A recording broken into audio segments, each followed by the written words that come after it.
Okay, let's play a game of Mountain View Rollover. Mountain View Rollover. I don't think I've ever heard of it. How do you play?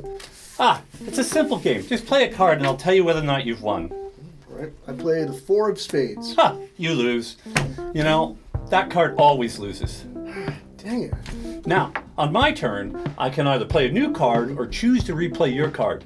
I'm going to replay your card and I win the hand again. Wait a minute. You said that card always loses, and now you're saying it's a winner? Well, the main rule of Mountain View Rollover is the dealer can change the rules whenever they want. Wait, what?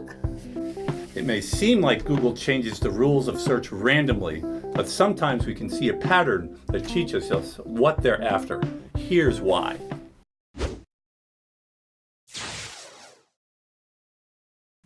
Eric, for some sites in 2018, their Google rankings were a real roller coaster ride. That's a good description, Mark, because in many cases, the site's organic search traffic really did look like a roller coaster ride. They either had a steep drop in the spring with a sudden climb in the late summer, or in fact, some sites did exactly the opposite. So what do you think accounts for the sites that lost a lot of ground early in the year, but then regained it a few months later? Well, of course, we can only speculate, but I detected some interesting patterns that might tell us something about how Google balances some probable ranking factors. Well, okay, let's start with a quick review of the major Google updates to help us understand those patterns. Well, the first major stir in the Google search world in 2018 came from Google-confirmed updates in March and April. The general consensus of search experts, based on some Google statements and their own observations, was that these updates had to do with how Google determines the relevance of a site to a given query. But you had some additional observations, right? Right.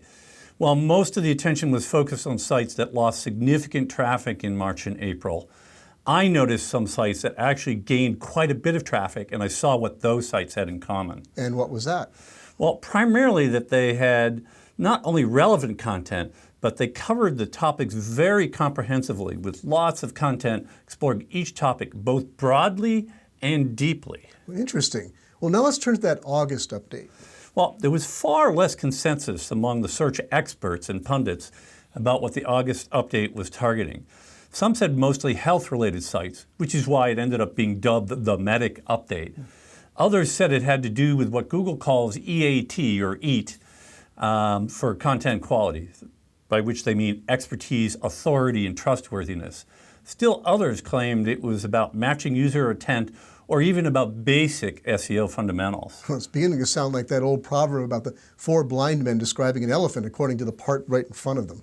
Yeah, it does. But once again, I concentrated my investigation on a set of high-traffic commercial sites that lost a lot of traffic in the spring, but then recovered it substantially in August. Well, what did you see when you looked at those sites? First, in all of the cases I looked at, the sites seemed to deserve the hit they took from the spring updates. Why?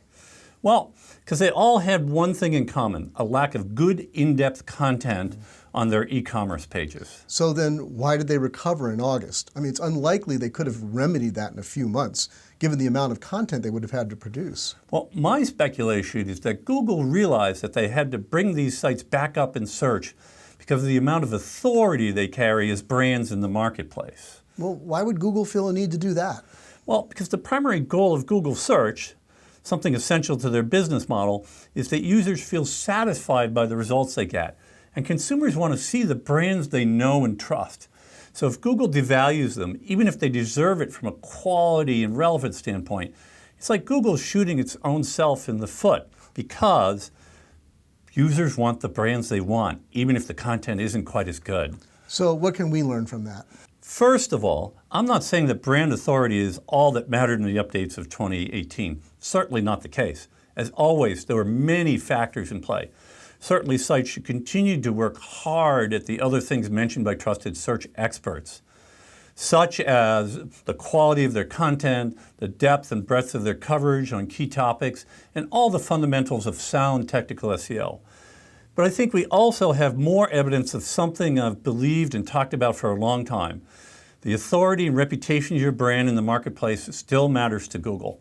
Therefore, it's really important to work hard to earn good links, positive brand mentions online, and develop a superior user experience on your site. Well, thank you, Eric.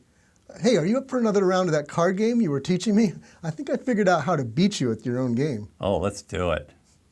Okay, this time I'm the dealer, so I get to make the rules. All right, that's fair enough. Your play. Okay, I'm going to play this card. Oh, I'm sorry. That card automatically loses. No, that's not right. That's the winning card. Wait a minute. You said the dealer makes the rules, and I ruled that a losing card. Oh, I didn't tell you the ultimate rule of Mountain View rollover. The original dealer can override the new dealer at any time. That's it. I quit. New rule, you can't quit. Oh, I didn't know that rule.